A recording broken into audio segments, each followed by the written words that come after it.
E uma outra forma de calcular o impulso é quando nós temos a força e o tempo expressos em um gráfico, certo? Qual seria o gráfico da força em função do tempo.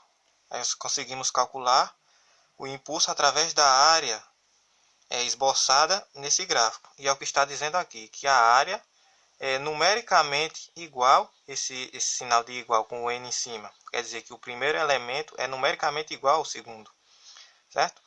Então, diz que a área é numericamente igual ao impulso, certo? Do gráfico da força pelo tempo. E vamos ver um exemplo de como nós podemos calcular essa área pelo gráfico. E o exemplo diz: uma partícula se movimenta sobre a ação de uma força de direção constante e cuja intensidade varia com o tempo de acordo com o gráfico, certo? Então, na maioria das vezes, nós calculamos o impulso pela área do gráfico quando nós temos uma força que a intensidade dela varia. A gente também pode calcular quando a força é constante. Aí seria a área de um quadrado ou de um retângulo, certo? Mas aí a gente também pode calcular normalmente pela equação. Agora, quando a força não é constante, ela varia com o tempo, sua intensidade, a gente pode calcular pela área esboçada no gráfico, né? Aqui a gente tem um trapézio e a gente vai calcular o impulso calculando a área desse trapézio. E é o que pede aqui na letra A. Determine o módulo do impulso da força no instante de tempo de 0, aqui, né? 0 a 6 segundos. Certo? Então vai ser a área. A gente encontra essa área aqui. E nós temos o impulso. E como é que a gente calcula essa área aqui?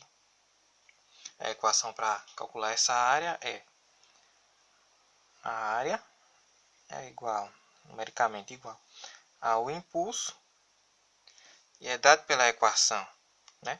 Que é a base maior mais a base menor vezes a altura sobre 2. Ok? Base maior de 0 a 6. Então a base maior vale 6. Mais a base menor. A base menor, essa daqui de cima, está projetada aqui embaixo, de 0 a 2. Então a base menor vale 2. Multiplicado pela altura. A altura é 12. Ok? Multiplicado por 12 sobre 2. Aqui é a matemática básica. A gente faz a distributiva do 12. Ok? A gente multiplicando o 12 pelo 6, a gente encontra 72. Mais, multiplicando o 12 pelo 2, 24 sobre 2. Somando 72 com 24, a gente vai encontrar 96 dividido por 2. Dividindo 96 por 2, a gente encontra que o impulso é 48 newtons segundos. Ok? A letra B pede a intensidade da força constante que produz o mesmo impulso que a força dada no intervalo de 0 a 6 segundos. Certo? Ele pede a intensidade da força. E a gente já viu a equação para a intensidade. É pegar a equação do impulso e colocar em módulo. O módulo do impulso é igual ao módulo da força multiplicado pela variação do tempo. Certo? O módulo da força é o que ele está pedindo. O módulo do impulso a gente já encontrou, está aqui em cima, será 48 newtons segundos. Módulo da força, que é o que a gente está procurando, multiplicado pela variação do tempo. A variação do tempo é de 0 a 6, o elemento final é o 6, e o inicial é o 0. 6 menos 0 dá 6 segundos. O 6 está multiplicando, a gente passa ele dividindo para isolar o F. Então, o módulo da força será igual a 48 newtons segundos sobre 6 segundos. A gente dividindo 48 por 6, a gente vai encontrar aqui o módulo da força, né?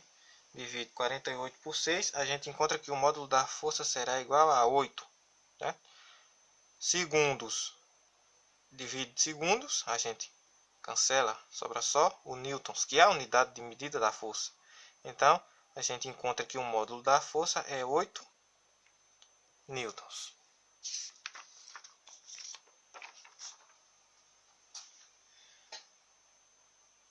E agora a gente vai ver a quantidade de movimento. O que seria a quantidade de movimento?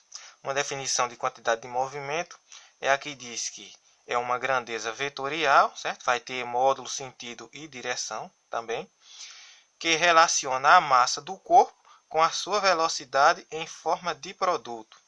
Ela também pode ser chamada de momento linear. Se você ver falar em momento linear, é a mesma coisa da quantidade de movimento. Então, o que está dizendo na definição? Que a gente tem que considerar um corpo, certo? Que ele tem uma massa m, por mais pequena que seja, uma partícula, né? De massa m, mais pequena que ela seja, mas tem uma massa. E essa partícula, ela tem que estar em movimento, então ela tem que ter uma velocidade, certo? Se ela estiver em repouso, a velocidade dela for zero, ela não tem movimento, então não tem como ter quantidade de movimento. Então a gente tem que considerar uma partícula, um corpo, que tenha um movimento, certo? E a gente multiplicando a massa desse corpo pela velocidade que ele tem, a gente encontra a quantidade de movimento. Então a expressão a gente encontrar, calcular, né, a quantidade de movimento é a seguinte: Q, de quantidade de movimento, é igual a massa multiplicada pela velocidade. Ok? E como a gente já viu, é uma grandeza vetorial. Toda grandeza vetorial tem um módulo ou intensidade, ou tamanho, né? Uma direção e o sentido. Qual será o módulo da quantidade de movimento? O módulo da quantidade de movimento será igual a massa, certo? Massa é constante, não existe massa negativa, então ela não entra em módulo, é sempre positiva, multiplicado pelo módulo da velocidade, que dependendo do referencial, ela pode ser positiva ou negativa. A gente coloca em módulo para encontrar o tamanho da quantidade de movimento, que novamente não existe tamanho negativo. A direção da quantidade de movimento será a mesma da velocidade, é a mesma ideia do impulso. O impulso acompanha a direção e o sentido da força. A quantidade de movimento vai acompanhar o sentido e a direção da velocidade. Então, a direção da quantidade de movimento será a mesma da velocidade. E o sentido também será o mesmo da velocidade.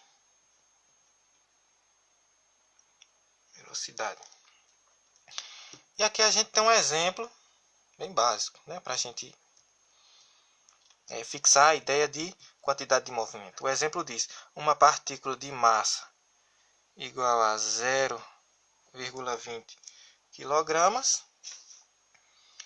possui, num certo instante, velocidade v de módulo v igual a 10 metros por segundo. Direção horizontal e sentido da direita para a esquerda. Determine nesse instante o módulo, a direção e o sentido da quantidade de movimento. Então, primeiro ele pede o módulo a gente viu aqui, né? A equaçãozinha do módulo. O módulo da quantidade de movimento será a massa pelo módulo da velocidade. Qual é a massa? 0,20 kg vezes o módulo da velocidade, módulo de 10, né? Que é a mesma coisa que 10, né? Já está positivo, né? Se tivesse negativo, a gente colocava em módulo e ficava positivo. Mas como ela já está positiva, a gente não precisa nem usar o módulo. Fica 0,20 kg multiplicado por 10 metros por segundo. Okay? A gente multiplicando 0,20 por 10 a gente encontra que a quantidade de movimento é 2. Multiplica 0,20 por 10, encontra 2. E a unidade de medida da quantidade de movimento, observe que a gente está multiplicando massa e velocidade. É a mesma ideia do impulso. A gente multiplica a unidade de medida da massa pela unidade de medida da velocidade e encontra a unidade de medida da quantidade de movimento. A unidade de medida da massa é quilogramas, multiplicado pela unidade de medida da velocidade, que é metros por segundo. Ok? Então, esse é o módulo da quantidade de movimento. Ok? E a sua